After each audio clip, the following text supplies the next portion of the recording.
It's that time again, Our Town Live, where friends, family, people you know, and others you'd rather not know share with us their unique bits of wisdom for another show. For people in a state of crisis, whether it is stress, depression, anxiety, or any variation thereof, is, they want, need, and absolutely require immediate attention. Unfortunately, this generally does not happen. Typically, it takes weeks before people in crisis can be seen by professional caregivers. This guide provides effective methods for first responders to greatly reduce this time gap. Attitude Shifting Course and Resource Guide offer professionals and lay people who wish to help themselves, or someone in need of help, tools to effectively cope with anxiety, depression, frustration, and stress while in the moment. Most of the self-help books and tapes are missing a crucial step. A step that must be taken in order to achieve the relief and controlled order that's desperately sought. People under stress read the latest books, listen to the most popular TV gurus, and often pop the most recently advertised pills endorsed by the pharmaceutical companies who make them, frequently without positive benefits and side effects that are often worse than the problem.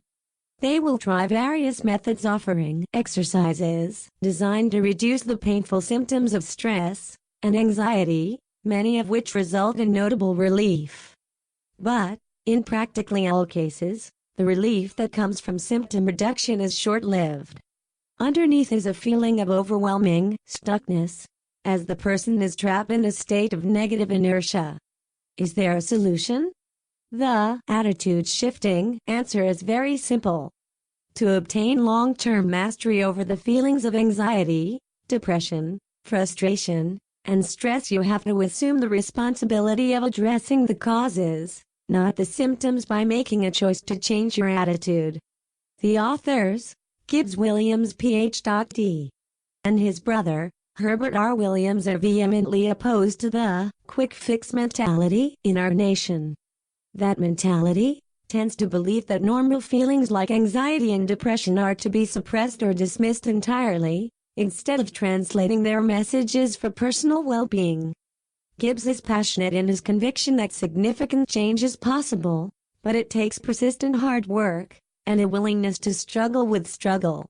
Regardless of whether you read this book because you have an issue, or you are in a position to help others with their issues, the use of attitude shifting will be empowering. What you will discover in this podcast: exercises that will immediately help relieve the symptoms of discomfort. Those principles and facts which are most important in effectively coping with anxiety, depression, frustration, and stress, and how to create and maintain an atmosphere most conducive to effectively cope with these feelings of helplessness. To identify frustration, stress, and anxiety both from the inside out and the outside in. To identify triggers that set off these feelings. To identify the process that automatically leads either to self-esteem regulation or crisis. To learn how to keep steady under internal and external pressure. How to attain and sustain a positive attitude to normal and inevitable stressful events. When stuck, learn to connect with and utilize both your own and another person's unique creative process in the service of effective problem resolution. Attitude shifting can be purchased at Amazon.com. You can sign up for the Attitude Shifting course at certifiedcourses.org. Are you unhappy at work? Well, change is in your future. We all can't be astronauts, professional athletes, dolphin trainers, or test pilots. Some of us have to work for a living. I'm not implying that the people in those professions don't actually work. I'm suggesting that some jobs might not seem like work. Unfortunately, I don't have one of those jobs, and I'm guessing you don't either. The majority of us work as a daily grind of repeating the same repetitive task day after day, month after month, year after year, while spending 8 or more hours a day with arrogant bosses, early co-workers. There is, however, hope for us drones. A change is coming. It may not be today, tomorrow, or even this year, but your present situation will change. It has to. It's the law. Okay, maybe not the law, but it is a law. It's known as the Universal Law of Impermanence, which states that everything changes. Some changes come rapidly and some changes take eons, but eventually everything does change. You can find another job, get a promotion or transfer, or maybe your unfair boss or troublesome colleagues will leave. Eventually the situation will change. It has to. Confucius said, find a job you love and you'll never have to work another day in your life. If that sounds good to you, you probably don't want to wait for eons for it to occur. Buddhism teaches us that we can either wait for the change to occur naturally or we can initiate the change. It's the difference between taking control of our lives or leave it all up to the whim of the universe. How much time have you spent actually trying to improve your situation? Sure, complaining is easy, but it accomplishes very little. Have you actually looked for another job? Have you tried to improve your skills through in-house training, adult learning centers, BERTs, or correspondence courses? If none of these options are available to you, have you tried creating a better relationship with your boss and coworkers? Even the smallest step in the right direction is progress. There is one situation that is perfect for everyone.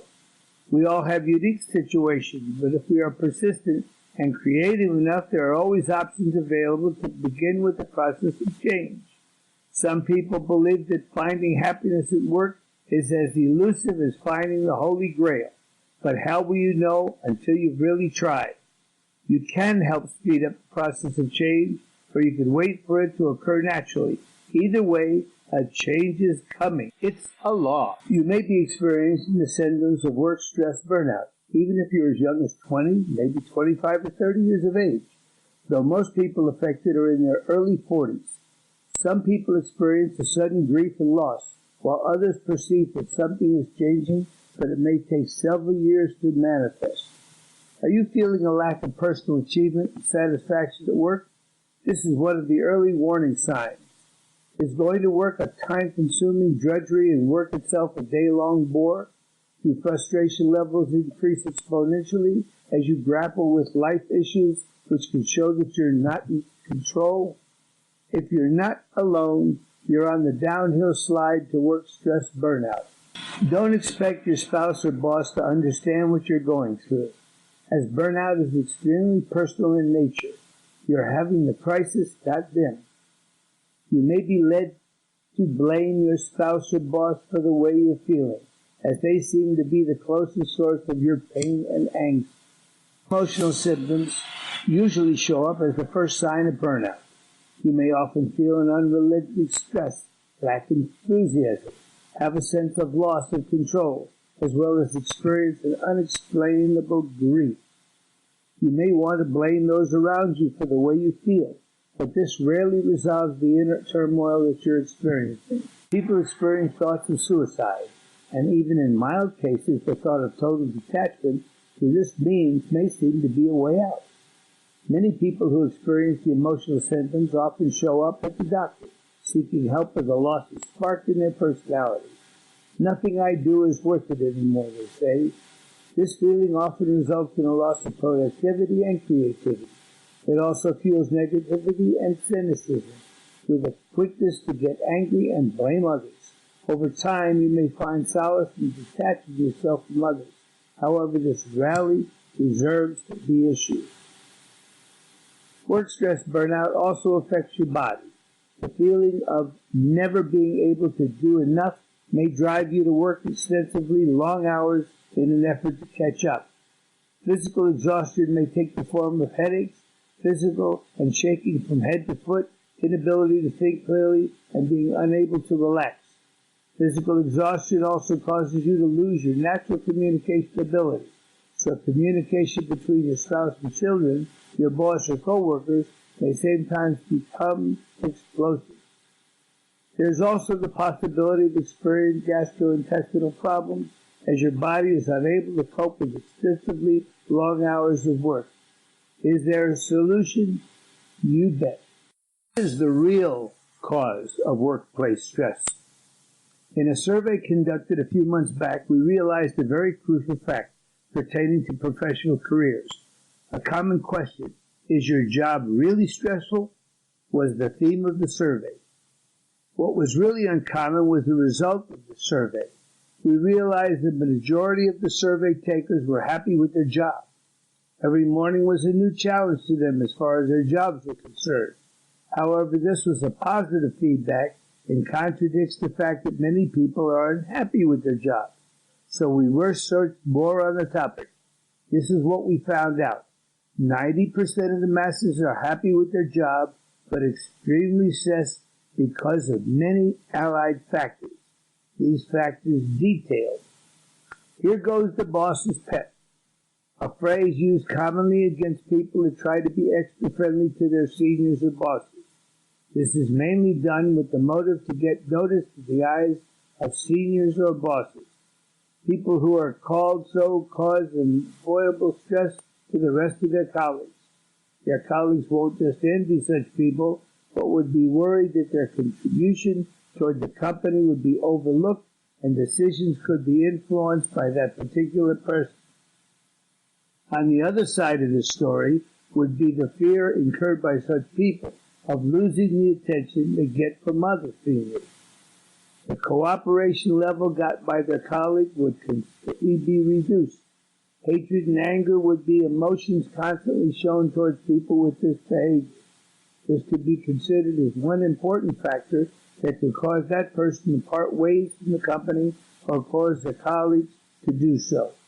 Another point that was high up in the list of factors that cause stress in the corporate environment is sabotaging the company. It happens in many different ways. So let us see a few incidents on this topic. This is what happened in one case scenario. A senior chef of a hotel got a better job opportunity in another place. He made up his mind and decided to leave. During his notice period at the company, he offered better job opportunities and remunerations to his junior chefs and asked them to quit too. They did the same and joined him at the new workplace. All the chefs who left were happy. However, this is not the end of the story. Here we see that one person so easily sabotaged the entire hotel. This is one concern that keeps bothering many people. They keep living under the fear that if any member of their team quits, then how do they manage the rest of the team so that it doesn't affect the business? Another cause of the stress element in everyday professional life is competition. In fact, competition is one issue that, if done over a certain limit, could be harmful in any phase of life. For example, two good friends were employed at the same law firm. They were new, and the urge to impress seniors was obvious. This led to more competition between the two of them. For every small case they got, they were always a tough battle for the pole position. Every case was thoroughly studied, well-researched, and amazingly presented to their seniors. The seniors were happy with both performances. However, something that was ignored and later faded was their friendly and their trust in each other. A healthy competition is always a step towards success, but over a certain limit it could be very harmful. This competition would make all the competitors stressed. It could cause ill health, mental sickness, employee sabotage, or even force an employee to quit their job. Last but not least is the backstabbing colleague. This happens in most cases and could cause a lot of stress to the person who is being backstabbed and the person who backstabbed it or her. The first person may be extremely stressed as they were backstabbed once and would be scared to trust any other employee. He might or she might also be forced to quit their job due to bad performance. The backstabber, on the other hand, will also be stressed because they would fear the fact that someone else could backstab them, or else their colleagues would realize their behavior, then they would avoid them and ignore them completely. People generally backstab other friends or colleagues with the intentions of hatred, envy, and jealousy. These were some conclusive factors that the second survey resulted. One more thing we often see. People often change their jobs because they were offered more pay or a lesser hard-working job. Well, your work should internally feel good. So work hard and true. There are no shortcuts in life.